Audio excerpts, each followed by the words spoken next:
Oh my God, welcome back. I really got to figure out a way to have us not all stare at each other while the intro music plays. So maybe I'll make a video for next.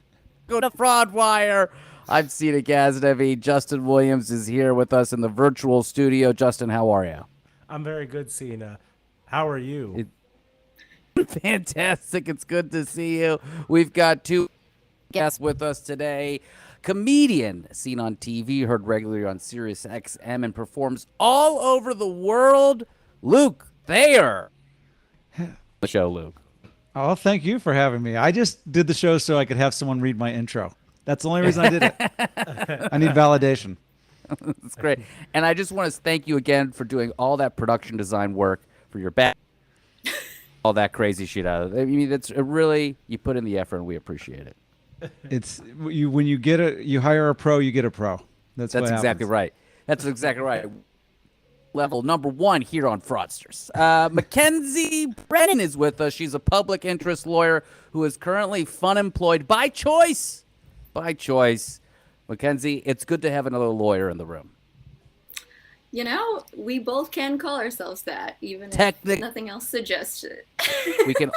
I don't know about you, but we could also call ourselves in debt as well. If the fun employment continues, I will be joining you shortly. So. Fantastic. Guys, it's so great to have all of you here. Great stories. Big ups to the Discord that we have. If you check out at Fraudsters LPN, then you can check out our Discord. Join us. A lot of the stories you'll hear today are people that posted in the Fraudwire channel, and so we got the chat up here.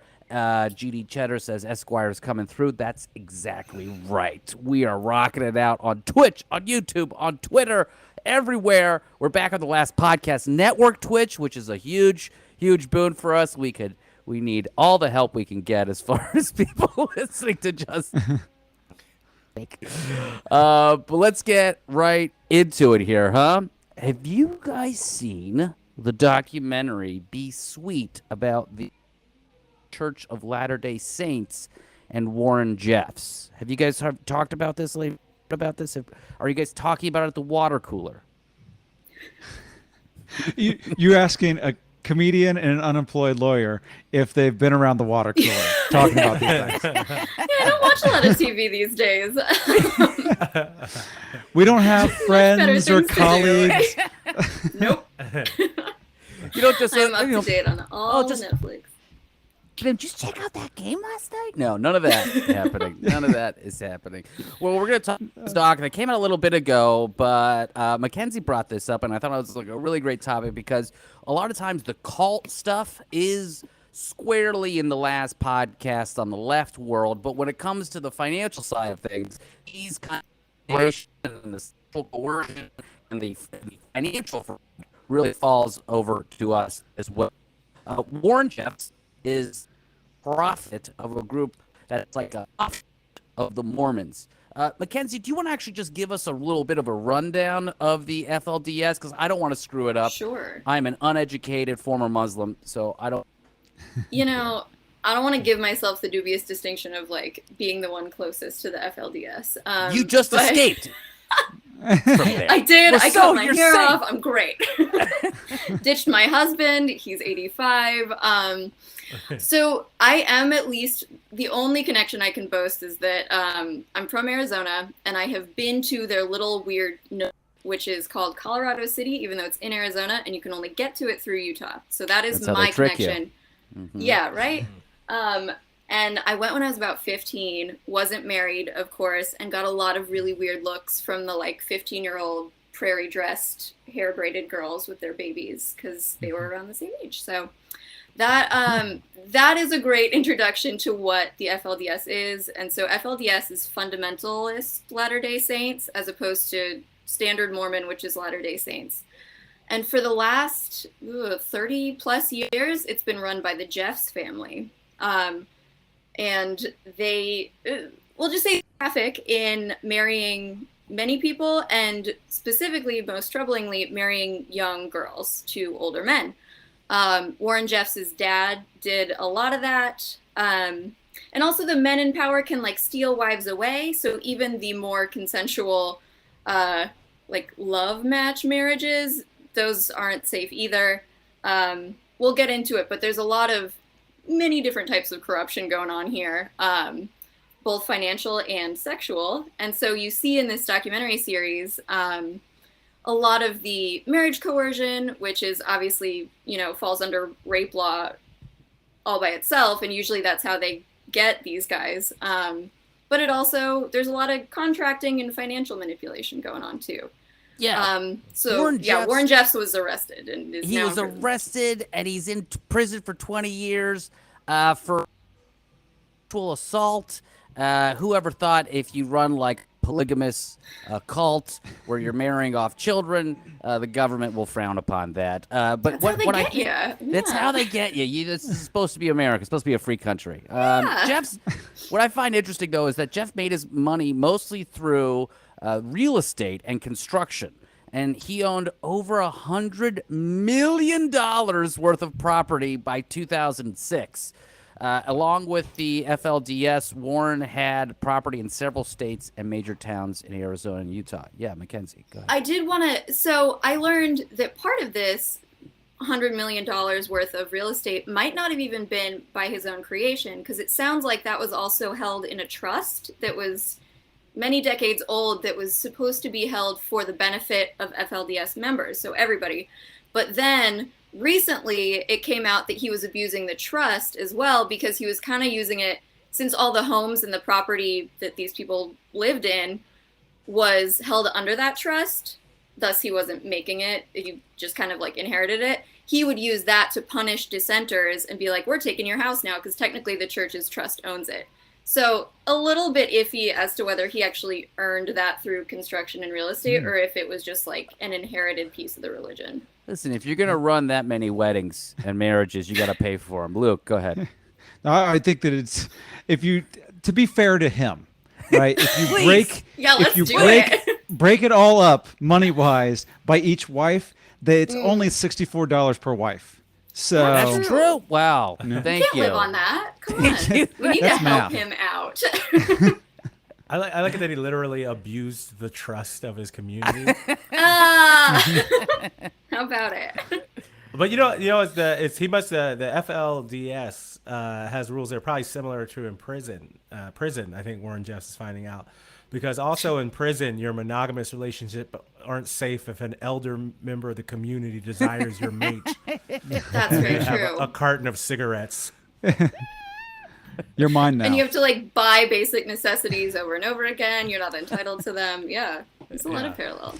You know, the other thing that the Jeffs did, and then the chat's talking about this as well, is that they made a lot of money in construction. And so we talked about the trafficking. They would traffic the boys that were working for the FLDS across the country to work on construction sites. And if you're a contractor, so much of your money is going to just paying for labor. So if you have cheap, be it semi-slavery type labor, you can make a lot of money. I can't believe that there's where this guy got this idea from. It's almost like I'm just trying to think. Maybe we'll figure that out. Well, it sounds like this has only recently come back to bite him too, because when I was like trying to update myself on what's the newest scandal in the FLDS world, there was a story from October 2021 where the next Jeffs who came to power, which was Lyle Jeffs, had to pay something like $11 million in damages for back wages and child labor law violations, because he was making all these boy children do construction work for years and years and obviously not paying them, but getting money from it. So now he owes wages to all the kids that he worked. So this guy would be a great comedy club owner, by the way. He would be the best comedy club owner. He just picked the wrong industry. Yeah. Well, it's funny you say that, because he also made all the FLDS members pay fees to church. So you got to pay your 2 drinks even when you're performing. But these FLDS members had to pay $500 to $1,000 each every month. And so there's no telling where that money was going. Yeah, that's where they're working. Where are they getting? Well, it's very similar to the sex cult that we covered last season, where they would force the people in the cult to work for the cult, get paid by the cult, and then pay the money back into the cult so they could continue to be in the cult. So it's like the illusion of payment, at least, that like you're paying, at least it looks like you're paying out, and then it's a separate payback rather than just like, we're not going to give you anything. Yeah, I suppose so. Okay. And apparently the Jeffs have also defied the government by using the Supplemental Nutritional Assistance Program, SNAP, which helped those in need to buy food through government-provided debit card to a 2016 indictment by Utah's Attorney General. Man, how fucked up do you have to be to get Utah's Attorney General to be pissed at you? You know? They got Utah, Texas, and Arizona all upset with them, which really, like, kind of hard to do. Because in the documentary, like a lot of the law enforcement people, like, you know, we thought they were just polygamists. Isn't that enough of a problem? Isn't that and like the child marriages were not a secret. They're like, you know, if they want to do their own thing in the church, they, you know, you marry a 16-year-old. My mother was 16 when she got married. Like, it's great. Like, a lot of people kind of turned their heads until I guess it got more national attention. And some of the victims started escaping and speaking out because, like so many cults, that was part of it, too. They would keep. They should have just called them liberals, and then those states would have gone right after them. They would have just eaten them alive. So apparently what they did with these SNAP funds is very diabolical. So the Utah Attorney General alleged that the non-authorized people were directed to buy food using SNAP, so those are federal funds, right? And the food items were placed into a shared storehouse run by FLDS before distributing them by FLDS-run businesses. So they would buy it and then resell the food. Oh my God. To purchase food items only at these businesses. So the FLDS essentially made profits from free food through money laundering. So that they would get their own people to buy the food that they got the government to pay for. That's kind of good. Like, kind of a good scheme. That's wild. This is the whitest mafia ever. They turn welfare into wholesale, which is but it's really innovative. Yeah, if they're wanted in 4 states for welfare fraud, that means Brett Favre needs to step his game up. He's only really wanted in Mississippi. He's, well, you know, he only crushed Mississippi's records for fraud. Luke, I want to get to some religious stuff here. You're the son of a minister. First, tell me, what did your father minister? Not this stuff. Like, I feel like all of a sudden every eyeball and twitch turns to me. Yeah. Like, really? What's your last? What was his last name? Well, whenever something happens in like the Middle East, people are like Cena. Of the things, and so now it's my turn. Yes, you turned it right back on with a broad brush, Luke. You know these people, or you may not be one, but you know them, right? Go ahead, Luke. First of all, I feel like nobody knows these guys. The FLDS. Like, first of all, not to offend any LDS members, but Mormonism is not hugely practiced. It's a pretty small group to begin with. And then you get FLDS. That is just the Jeffs family. That's basically it, right? Like now it is. Yeah, I think it used to have, like, it used to be somebody else, but it's basically them and their spouses and friends. Yeah, which by the way, that's like 10,000 people. Just that someone family. Someone in the chat said on YouTube, Trinite said from Leroy Johnson, which is that a joke? That's got to be. I know, right? It's not. There's no way there is a white man in Utah named Leroy Johnson. Yeah. That sounds like a character from Mel Brooks' movie where it's like, what is the stereotypical black man's name that we need to come up with? It's Leroy Johnson, played by Cleavon Little, okay? That's a black guy from the 70s. Yeah, absolutely. Go ahead. Sorry, Luke. Go ahead. Hey, let's just skip over me and my religious background and do the jokes about Leroy. Well, but Luke, I mean, you know, growing up, what was that like growing up the son of a minister? I'm guessing it was like a more moderate Christian faith of some kind. Yeah, the closest thing probably to a broad audience would be evangelical. That would be the closest thing. It was more conservative probably than some of that, but that's the closest thing that people probably would be able to relate to if they don't have a basis of nuance with the different denominations. Oh, so there's like a subgenre of evangelicalism that he practiced or that you practiced? There's it's so fractured across the Christian faith that it's What? if you're a Catholic, for example, which we don't have a lot of those in Indiana where I'm from. We have real Christians. So like I don't. That's also a thing I never understood, like the Christian and Catholic thing. I've always gotten that confused. No, but I think if you're Catholic, you just view everyone that's not Catholic as Protestant. But Protestants Yeah, have kind found of. ways to absolutely hate each other too. So like I would say most Protestant faiths would just view Catholics as almost not Christians at all, almost like a pagan religion. Wow. Okay. And then Hell yeah. within the Protestant umbrella, you have people, groups that are much closer to Catholicism, like the Church of England or something like that, where it's like, hey, we're Catholics with divorce, right? Got it. And then you get all the way down to you could have churches and denominations splitting over. You guys sing, we don't sing. You use a piano, we only do a cappella, and they come up with verses to like say why that's what God would have them do.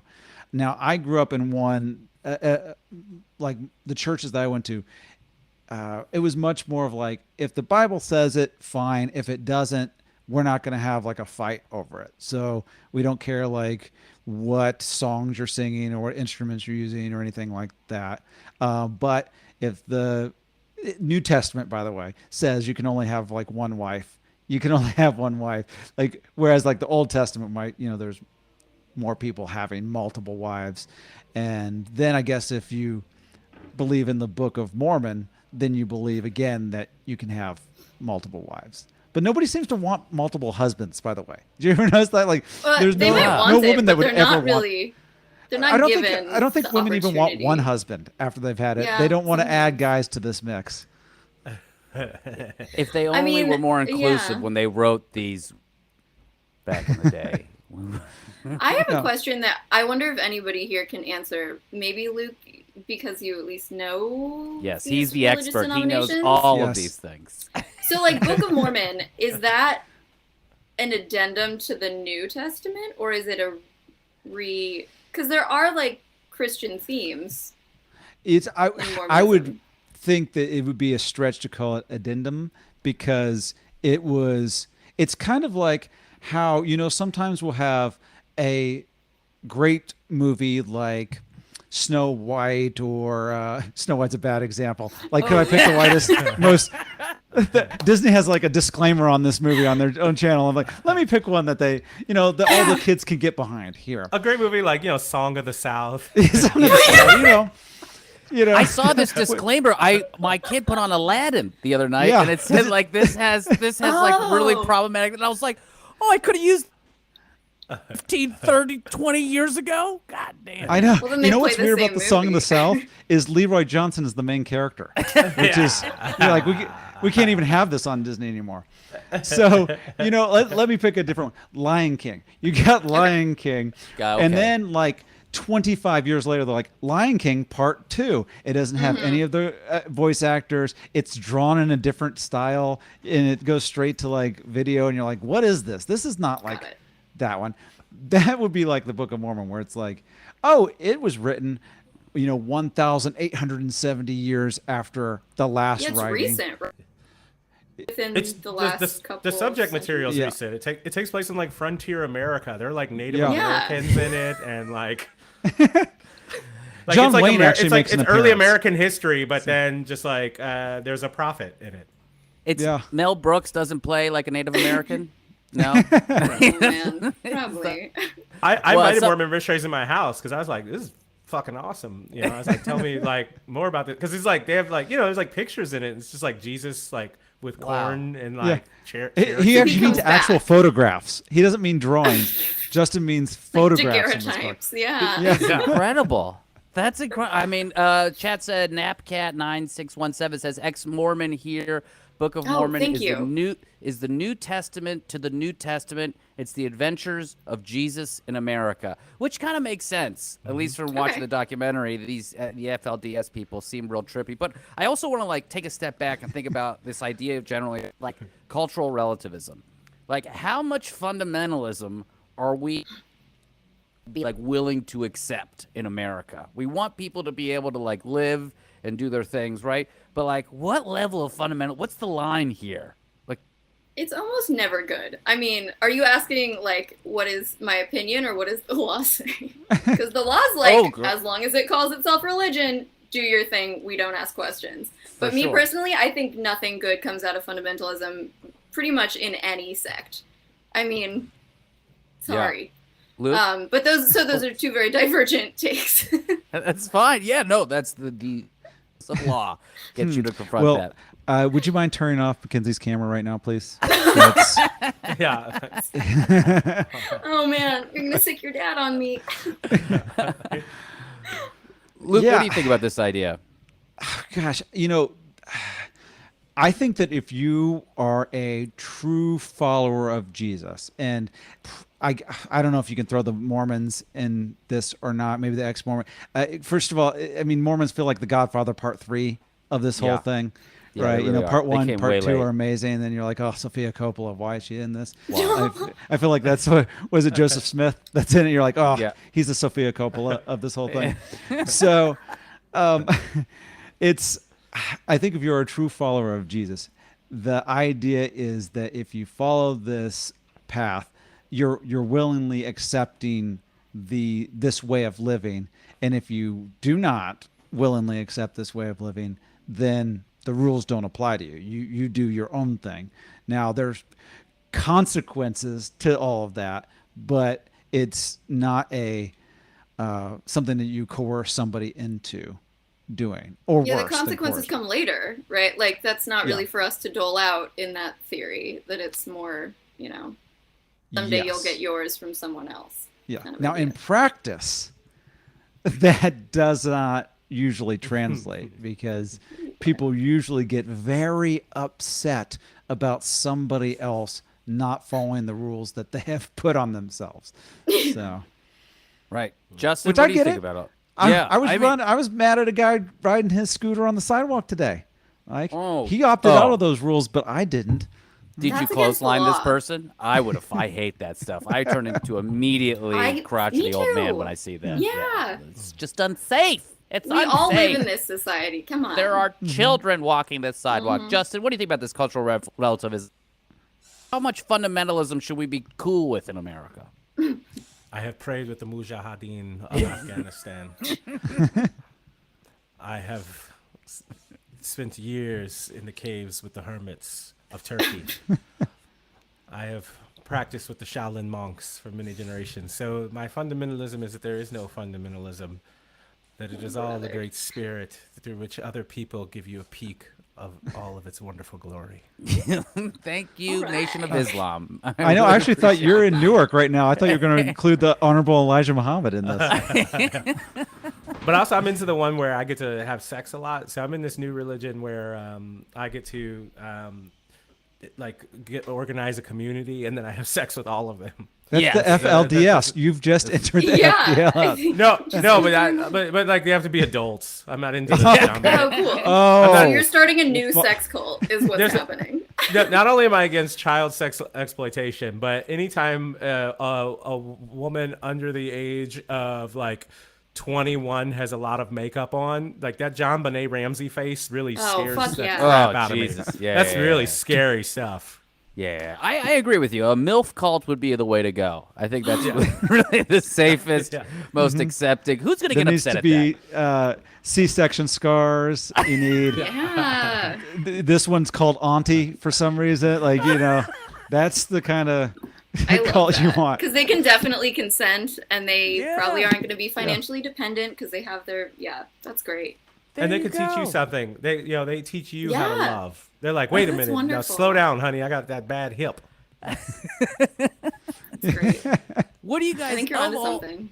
What do you guys think is like the most troubling part of this whole thing? Mackenzie, what is the worst part of this thing? I'm gonna go with the child fucking. Yeah. Like the right. That's it. That's gonna take my first slot there, so to speak. So one of the interesting things about the religious-based cults that is worth drawing a distinction on is that you do get a lot more freedom from the government because of that darn First Amendment if what your cult is organized under is like a religion that's recognized. So that's why the FLDS, they committed a whole lot of contractual fraud and like financial abuses. And even now it turns out that like the cities that they own are going to get decertified or something because they've been depriving non-FLDS people of basic utilities and police service and water and things like that. So they do a lot of really fraudulent stuff that would raise eyebrows in any other organized group. But because the government like kind of willfully puts blinders on when you are working under the auspices of a religion, it's only when they get to these like, Jesus Christ, you were marrying like 114-year-olds type of abuses that they really have to pay the piper, so to speak. But then you compare Nexium, which was more of an MLM type sex cult, and MLM cult. Yeah. And they weren't under a religion, of course. And so it was a lot easier to get them on, not only the sexual abuses, but things like you promised this in a contract, but maybe there was like fraud and duress and inducing people to sign up for this, and you took their money and you didn't give them something in exchange, that you got them under fraud laws. Yeah, and I think that when you don't have to pay the government taxes, the government's just not going to be watching you that much. If you owe the government money, absurd. They will probably find you and stuff. I think maybe that is it. Yeah. When the Pennsylvania thing came out, that whole report about the Catholic Church and how they hid all the children that they raped and everything, we were on Sirius, Justin. I think maybe you and I were together then, but I was screaming for removing the tax exempt status of the Catholic Church. I mean, I think that's the way to do it. Make all these people pay taxes and back taxes for all that stuff, because they've ruined generations of people because of this stuff. And who's more vulnerable than children? And in this case, you have these people had like, if you watch this doc, some of these people have over 60 siblings. Like this is like, this shit is insane. Like, just the lack of attention. You don't have a classroom with more than 30 kids in it. You mean you have a family with over 60? Yeah. And then the moms are like teenagers themselves. So it's not like they're getting parental attention from the one dad and the child moms. So, Yeah, Warren Jeffs is... that's a great point. Definitely get rid of that tax loophole. Yeah, Warren Jeffs is actually on the list. Like, if you look up... like people with the most children in history. Really? It's like Genghis Khan. It's like all the great like rapists and conquerors in history. Oh my God. But it's actually people from this sect of Mormonism are like all the contemporary ones. All the ones from like the late 1800s to like the present are all people from this wing of the faith. Because they're the only people with like 200 kids in the last, couple hundred years of American history. Mm-hmm. This is insane. All right, well, and Nick Cannon. Nick Cannon, number 3, coming in at a strong third place. Nick Cannon, going strong. Warren Jeffs, and all right, I want to pivot a little bit away from this gross stuff, but it's still dealing with vulnerable children. There's just came out an indictment today. And I believe Cake from our Discord told us about this. The largest to date, and it's called the Feed Our Future, is the nonprofit organization. Federal charges have been brought against 47 people in Minnesota who were allegedly connected to a sprawling $250 million fraud, the same amount that Deshaun Watson is paid to play quarterback for the Cleveland Browns, and have over 50 women be victims of him. Anyways, COVID-19, there's a $250 million fraud of COVID-19 childhood nutrition relief funds via the nonprofit Feeding Our Future. And no, Sean King was not involved in this, Justin. I know that's probably where our heads went first. But the alleged scheme, which remains under investigation, is the largest case of fraud case in the United States related to the pandemic aid dollars. We've always heard about like PPP money going everywhere. This is actually the king of it all. As outlined in the charging documents, the defendants devised and carried out a massive scheme to defraud the federal child nutrition program. The defendants obtained, misappropriated, and laundered millions of dollars in program funds intended as reimbursements for the cost of serving meals to children. So this nonprofit would work with restaurants in different places. They pay for meals for needy kids, and then the government would be like, oh, you paid for meals? Tell us how many meals did you guys serve out? And they'd be like, 200. And then they'd be like, okay, here it is. But these people didn't just do 200 meals. They said they did 6,000 meals a month. And so they were making hundreds of millions of dollars. The potential, so early on when this happened, potential fraud that they're now charged for got flagged by the Minnesota Department of Education in 2020. So even amidst like how this was all going on, the federal government lowers the rules and the standards for how you report these things. And then the Department of Education in Minnesota was like, I don't think this is right. There's not that many kids there. And so an FBI investigation got started in spring of 2022, Attorney General Keith Ellison moved to block the nonprofit from dissolving because everything was going to shit, and asked the court to supervise the organization's disbanding as his office investigated the claims of fraud. This is $250 million. That money is staggering. I mean, people either complain about too much regulation or not enough. Honestly, though, which is best? Where do we need oversight? Or is the idea of oversight even just a fool's errand, frankly, and that fraudsters will always find a way no matter what's happening? Luke? Yeah, I think the answer is a secret shopper. Like, just send a kid to go in line and be like, hey, there's only 12 of us in line here. So yeah. That's when you blow up their spot. Yeah. That's the way to go. I get those. My dad gets those secret shopper emails, and he asks me if they're do it or not. I'm like, Dad, no, please don't do those. Stay home. You're retired. I've wanted to do them so badly. I know. I would love to do that. Yeah. Wait, how do you do that? I think you just get a scam email from somebody and then you sign up. Okay. I'll look out. Yeah.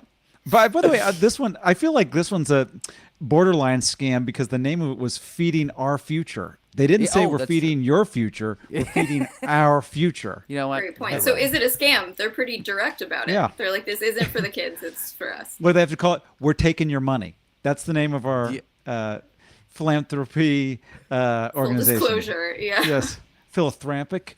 Oh, I'm just a hick from Indiana. Yeah. It's really hard for me to pronounce words.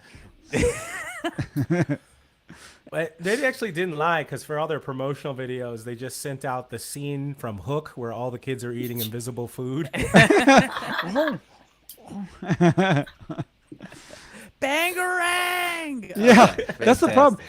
They serve 60 kids, but 6,000 meals were thrown in a food fight. Yeah, that's exactly. If they didn't waste all of those. Yeah, they didn't say they ate the meals. They were sold at a Warren Jeffs owned White Castle in rural Utah.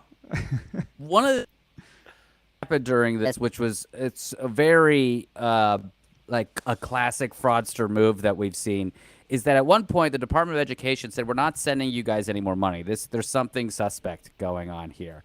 And in November of 2020, Feeding Our Future, they sued the Department of Education for failing to timely process its application for new and existing food sites. You gotta play and offense. They claimed discrimination. I believe they're all a lot of them are Muslim based things, so they're all people of color, and so they claimed. Even though the Attorney General Ellison is Muslim, it's like the layers, and you're not really, your Congress. Yeah. She's stepping away from you guys, but they sued.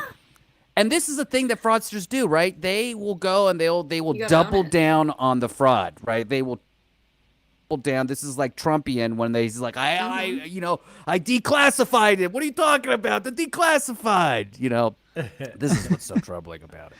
By the way, in your impression of Trump, he's Italian. Yeah, absolutely. Absolutely. Hey, you know, I declassified them. Hey, Forget about it. What if that was just Trump's catchphrase? Forget about it. You know, it's like the uncanny valley. I don't even want to try to do a real impression of Trump. Yeah. I'll just do like what he sounds like in my head kind of thing. But Justin, this is like, go ahead. Sorry, go ahead. No, I was going to ask. Are these the people perpetuating this fraud? These are like descendants of Somali refugees, or they're claiming to be like feeding the descendants of Somali refugees? Because that's when you talk about Muslims in Minnesota, that's who you're talking about. Yeah. So I have the list of names here, and they do like Amy Marie Bach is she runs the future food thing, the feeding our future thing. That's a white lady. Yeah, that's a white lady. But I could share my screen here so you can see it because there are some names. I think they're probably claiming to feed the Somalis. You know, Well, I can tell because but the names are the restaurants. They're Somali. Yeah, the restaurants, they seem very, at least very Muslim. These are Muslim names. Yeah, everyone but Amy Bach is one of the board members someone that says, "Look at me, I am the captain now." Yeah. So let's do this. Let me share this here. Can you see? Yeah. So we got Abdulkarim Abdullahi Edile, Salim Ahmed Saeed, Abdul Qadir Nusala. I like this story. I'm actually pro this fraud. This is you pivoted. Now I'm with it. Now that I can see this. African Muslim refugees, they have assimilated faster than you can possibly imagine. You gotta imagine though, there are still kids in these communities that wanted to be fed and probably didn't get fed. So that's the thing. Like, did they feed the kids and just pump up? I mean, like, how did this end up going? Like, and how did they rationalize these things here? Well, what do you guys think? Whatever they seized was the only thing that made me think that this is not just like, oh, we're padding the numbers. They said that the federal government has seized guns and electronics, real estate, bank accounts, and jewelry. International vacations were paid for. So it's not like they just kind of amped up the numbers. It seems like they kept some of the money and I think it lived large more than $50 million in property linked to vacations, real estate, vehicles, jewelry, all this kind of stuff. I mean, they bought a lot of stuff from this thing, and it wasn't food. But how do you just play the other side? How do you rationalize this? Well, in the case of Somalia, food scamming was like a central tactic of like the warlords during the Civil War. Remember? Oh, that's like a better sell than I thought you were gonna give. Was that in Black Hawk Down? Yeah, well, that was why we sent troops, right? Because the warlords were hoarding the food, humanitarian aid, and then selling it on the black market. Oh wow, that's pretty parallel. That's actually parallel to the Jeffs too. The SNAP abuse. That's kind of crazy. So, I mean, and like it seems like this place is going to go down, but it's striking to me that they collaborated very well here. Some of the restaurants involved, Safari Restaurant in Minneapolis, they received $16 million in fraudulent funds. Brava Restaurant, Applebee's. Wow, that's what I'm saying. They beat out Applebee's. They beat out all these things. Shake Shack. They got PPP money. You know what I mean? Like, this is just all crazy shit they were able to do. You know how nice of a restaurant I could have in Minnesota for $16 million? Right? Oh, my God. S&S Catering, Wacon Restaurant, $7.4 million. S&S Catering, that sounds exactly like a fraud. Yeah. We're like S&S. What's that? Yeah. Scams and stealing is what the S stand for. We do a lot of FLDS weddings. That's how we make our money. It's a good market. I have a question in this whole thing because I think you were the one that said the government seized guns from this place. Why do these compounds always have guns to protect themselves, but they never can protect themselves? It's always seized by the government. Like 100% of the time, it's seized. So I dated somebody who was a prepper. Like they came from a prepper family. Oh. And it's kind of the whole idea of like they want to take our guns, as if the police aren't militarized and could absolutely kill you if they wanted to, even if you have guns. I think it's this illusion of people that they have control. So if they have an organized group with a lot of guns, like, we definitely can fend off whatever's coming. But then ultimately, when push comes to shove, they can't. It's like that kid that tries to learn karate himself from a book. Me, by the way. And then when he gets into like a real fight, just completely taken down. Yeah. Yeah. Well, the Branch Davidians were putting up a pretty good effort before the government cheated and burned them all to death. That is true. But see, they can cheat. The government can cheat. They can just do that. I don't know why they even try. I mean, we've proven that we can send a drone to the other side of the planet and kill whoever we want plus 4, and it doesn't matter. They don't give a fuck. So what makes you think? I mean, I will say January 6th, they got fucking close. They just didn't see that shit coming. That's some like 9/11 lack of imagination shit right there. That was Strength what was in like numbers. really shit. You know what I mean? They can't stop that. Look at these cute idiots coming up to the fence. Well, they're getting pretty close. These look like friendly white people coming in here. Yeah. Well, he's got horns. That's something. Look at the passion in this crowd. He was another proud Arizonan, the QAnon shaman. Yeah. So, Good good God-fearing showing man. today. Yeah. It's just these people. I can't do it. Okay, You know, so half I that guess crowd was Warren Jeff's kids, right? Oh my God. Yeah, probably. That's Some what I of said. them. Like, how many of the citizens of the Southwest are going to end up being related to this guy at some point? Yeah. That's why they study like Genghis Khan, right? Because it's the bloodline. Yeah, it's like 'cause the so most many common people. bloodline. Yeah. Yeah, Yep. everybody has We a have- little Mongolian in them, and eventually everyone will have a little bit of Warren Jeffs in them. I hate that. it's true in Iran too. We've got like a whole part of the country in Iran where people have like an Asian of complexion and tone and facial features, and people would be like, why is this person speaking Farsi? And then you go back, you like, motherfucking Genghis Khan. That's the answer, and that's always kind of fucking power. troubling. Now they're going to look like Warren Jeffs. You've seen him. Not a desirable look. He is. It never is, by the way. There's no No. cult where you go, wow, they're Love- hot. Wow. Just a young Leo looks- DiCaprio. Yeah. Oh, man. I think Warren Jeffs- Scientology is the only one that gets away with that. Yeah, that's true. No, that's Because they true, don't yeah. inbreed in Scientology, right? They No. just they go right to central casting for how they recruit. Yeah, So no, that's- They look at literally, headshots yeah. to get you in. Yeah. Well, what's her name? Sheila from the Rajanish. Now she was hot in her day. Oh, yeah. She Yeah. was a smoke show. Yeah. All right. She could chair the MILF cult, I think now. Is that right? She's got great experience. She could be on the board of directors. That's nice. This is great, guys. Yeah. We're making new ground here. This is great. Also, what does Warren Jeffs look like? And I was like, if you put like Elmer's glue and just let it run down the side of a wall or something like that, it's kind of like gives you the vibe. For sure. Or like, did you ever have Barbies or dolls that you squeeze their heads that way and then their head just kind of There you shapes go. itself like a bean? It's that. Yeah. That's the way to do it. All right. He looks like a black comedian's white voice. Yeah. That was good. I love it. All right, next story here. I think we've all heard about this. Ron, he used motherfucker. stimulus money for sending migrants who were here legally, migrants to Martha's Vineyard. This is again from Cake in our Discord. Thank you so much. Florida Governor Ron DeSantis appears to have turned to an unexpected funding source to help pay for his plans to fly migrants to liberal-leaning communities. The interest earned on his state's federal coronavirus aid.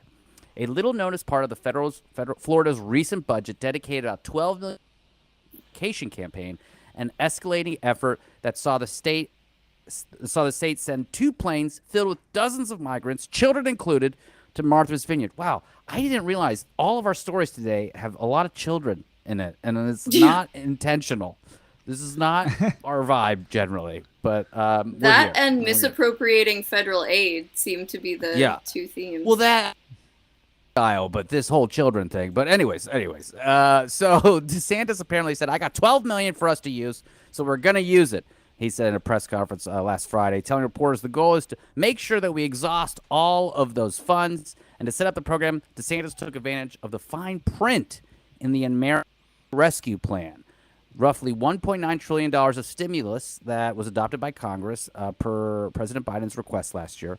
The measure, supported by Democrats over a unanimous position, included $350 billion for cities and states to boost their economies and respond to the public health crisis. Now, do we think Ron DeSantis boosted the economy of Florida or responded to the public by sending migrants to Martha's Vineyard? I mean, I like that he said we need to spend this money and like we're gonna spend it on whatever we have to because we just don't want to waste it. Like, can you think of maybe some better causes in Florida? No, he can't. No. He really can't.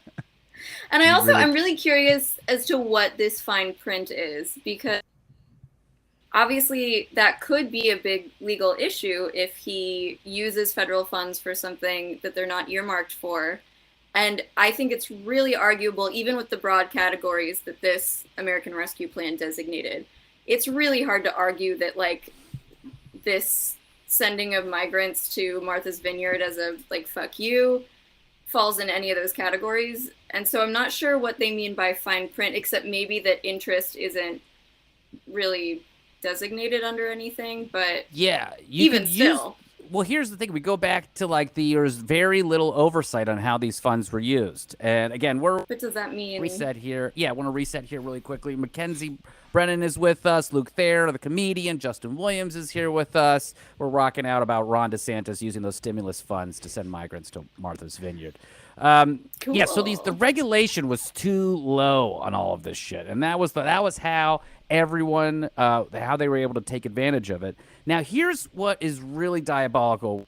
They lied on federal forms with the Homeland Security Department because they got migrants that legally came in to Texas, to Bexar County, to the Migrant Resource Center. So these were legally documented immigrants in the country looking to start a new life. The American dream, buddy. American dream. And Ron DeSantis lured them to Florida over the promise of jobs and then told them more lies and sent them to Martha's Vineyard.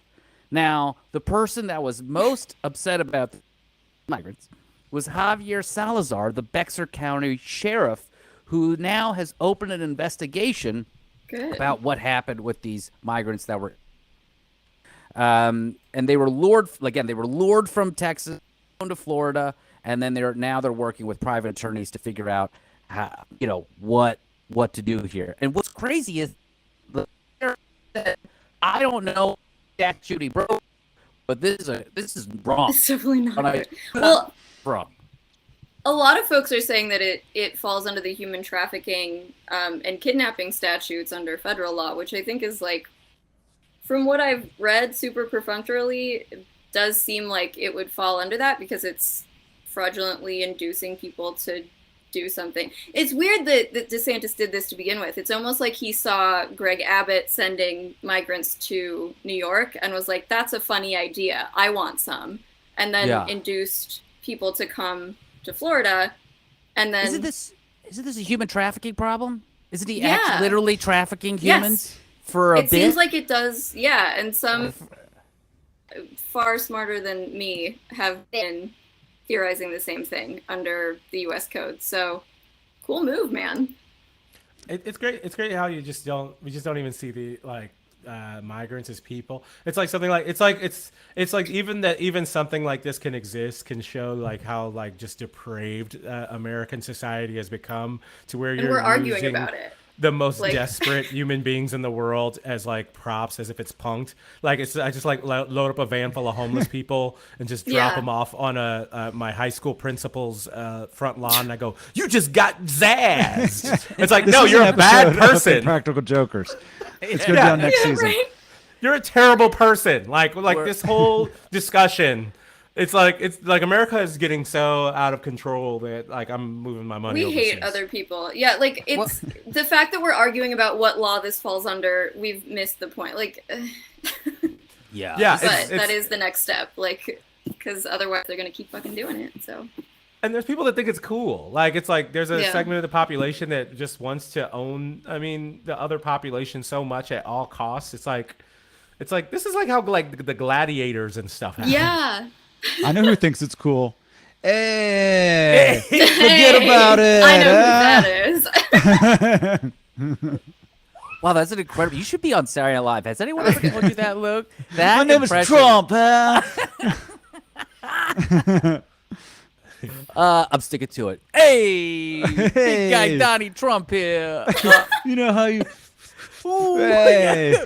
hickory dickory, forget about it. Anyways, But also, the liberal politicians are messing up. So, if I was Kamala Harris and I really wanted to become president instantly, and they sent like, some migrants to my house in Martha's Vineyard, I would immediately wash their feet and then dry their feet with my hair in front of the news cameras, and then welcome them into my home. yeah, And absolutely. then I would say thank you, Governor DeSantis, for bringing these wonderful Christians into my life. I think Maybe if take care of our Kamala brothers and Harris sisters. wanted to be president really quickly, she just gives Biden a little spook. Like, whoo, hey, jump out of the corner. God damn it, Kamala. I actually think America's in a 100-year decline. We're at like the outset over the last 5-10 years. Do you think this is another, Justin, to your point, that we're using human beings as like pawns? Is this a sign of like the worst is not even here yet? Yeah, you have a society that's just like not thinking, and then also has tribalized itself onto the internet. So now it's just going through more and more absurd links to try to make a point to the other side, to where it's just like it's dumb. And then like people are just supporting people that are obviously guilty to get back at the other side. It's just like, all of it's brutal. Like now, like I like the heel turn move now is like when you get caught doing something now, like you're not disgraced. Actually, you just play into it, and then you actually have a permanent support base in society. And that's you just like have no morals. Like just nothing matters. yeah. And then it's like, well, this guy's anti-woke, and it's like, no, he's actually a murderer. Just that a bad got away guy. with it. Yeah. Yeah. My theory is that this started with Reagan and Thatcher, because there was a real like individualistic and every man for himself type, like where pull yourself up by your bootstraps kind of turned into everybody fighting against everybody else. And I think that individualism with a side of nationalism somehow is like where this whole trajectory started. And it's definitely sped up, but that seems to be like World War II. At least there was a different sense of unity in some communities, but like at least there was a mindset that existed, whereas now it really is just anybody who you want to turn on. Yeah, I think the advertising campaign of America's story was solidified with Reagan. Yes. Into everything, and this whole bootstraps thing. Not everyone has boots. We took the boots away from a lot of people. And it's at the expense of other people that you're doing the pulling now. Like And, this Ron DeSantis, speaking of Reagan, Ron DeSantis is probably, almost certainly going to run for president now. And might do pretty well with that sector of people, yeah. Yeah, and, as I was reading this stuff, I felt the rage come inside of me, and I wanted to, at what point is it okay to wish physical harm on a politician? I know he's not president yet. I know this is problematic. That's the cycle that you're being tricked into. Is that right? Your hatred only furthers and enables the entire system. Mm-hmm. Yeah, it's like it's the ooze in Ghostbusters too. It responds to your hate. Yes, I mean you can feel it inside. Covered in that ooze, baby. Yeah. We'll have to hold hands now and sing a theme song. Feet washing. Yeah, it's so, and I recognize that in myself. I mean, honestly, again, I keep talking about Iran because right now there's like protests going around the whole country. They just killed a young woman, and like people are now on the streets and they are beating the shit out of police officers. And I can't help but know that like this is what could happen if the government keeps doing fucked up stuff like this and people's lives are put at risk. You're going to start just violence begets more violence. And like this is an act of violence against these people. There's no other way to put it. So, so are you saying you're stockpiling weapons? Yeah, right big now? Time. It'll be different for me. Yeah. I can take on the government. Yeah, weapons like LaCroix. some Evian water. Useful stuff. Different snackables. All right, we got a few minutes left, guys. I want to talk and get our guests thing. Every show we do this where we ask you to tell us the last time you were scammed. I didn't prep you on this. This is like right out of the gate. Tell me, when was the last time you were scammed, or maybe the time that you were scammed that really comes to mind immediately, not necessarily the last time? Luke, why don't you go Can it be scam by proxy, just to clarify? Sure. Okay. I don't know. By proxy, legal terms here. Yeah, there we go. All right. Well, I'll tell you the most recent one that I thought maybe I was getting scammed was when I got the email to be on this show. Because this was the subject. It said following up about your our request, and I'm like, I never got the first one, so I was like, so I texted Justin, I'm like, is this for real? Because like, it feels like, you know how we spoke before about how you're going to give us money. Yeah. I'm like, I don't remember that conversation. But we didn't get your Venmo yet, I guess is what I should also say. I know. But the thing is, I'm Midwestern, and so like we're much more passive in scams, even when we know it's happening. Like 2 times, like when I was just out of college and looking for a job, I went to monster.com. You know, that was a great place to try to find a real job. And so 2 times, one, this guy had me, it's a toy marketing company is what he said it was. And I got there and the interview was, leave your car here. We're going to go, I'll go show you like what it's like to be in the field. And it was just him driving us around to different small towns in Indiana, trying to sell toys out of his trunk. And he's like, so you like this job? And I'm like, I'll get back to you. But I had to spend the whole day with him because he had left my car at the place. Free labor. That's free great. labor. I was for that brief day, I was part of the FLDS. So then another, like just like a week later, I got scammed into this thing, you know, like the multi-level pyramid schemes. And like, I got in there, I'm in the room with all the people and I'm like, I know what this is. There's no chance I'm going to sign up, but I'm also too Midwestern to just go, hey, I got to go. No, absolutely. I'm not doing this. But this one dude did stand up. He was like, stood up. And this is like 10 minutes into the speech. He goes, like, it just dawned on him. He goes, this is a pyramid scheme, everyone. We need to get out of here right now. And he goes, who's with me? And nobody said a word. Oh, no. And he goes, I'm leaving. And he walks out. And the guy that was leading goes, I guess this guy doesn't like making money, huh? Oh. Everybody laughed. You've seen that before. Yeah. And then they tried to put the hard pitch on me and like, you know, give me the little cups of Kool-Aid, which I'm like, I'm not, no. I will say no on the nose. Kool-Aid. Yeah. It's a bad sign. On the nose. Yeah. Mackenzie, what about you? When was the last time you were scared? What's a big scam that you remember? So the reason why I asked scam by proxy or fraud by proxy is because just this last week, I had a job interview. And so I was like, you know, pretty busy day. I'm stressed out. And my mom texts me and she's like, you got to look into the loan forgiveness thing because bless her heart, she helped me with loans my freshman year of college. So she has her info on some of the accounts. So she's like, you got to call them because the deadline is today and you have to give them all your financial information. And so I'm panicking because that is a legitimate thing and I want loan forgiveness if I'm eligible. So I'm on the subway and I'm like looking up, trying to get to the federal websites to see when the deadline is because she believes it is today. And so I can't find anything that doesn't say October. And so I get home and I'm panicking now and I say, Mom, where are you looking at the date? Is it from the person who gave the loan or like, where are you seeing this? She's like, well, it's a voicemail and it's from a number I don't recognize. And it says that we need to call them back today and give them our information. So I got roped into her susceptibility to the scam and very gently said, maybe like check the numbers before you go full throttle. Happens too. And just take her phone away from her. I'm sorry. Maybe. We won't be using this anymore. But it's like, you gotta do this right now. Forget about it. I know. You're gonna miss it. You're gonna miss it. You're gonna miss it. Go, go, go.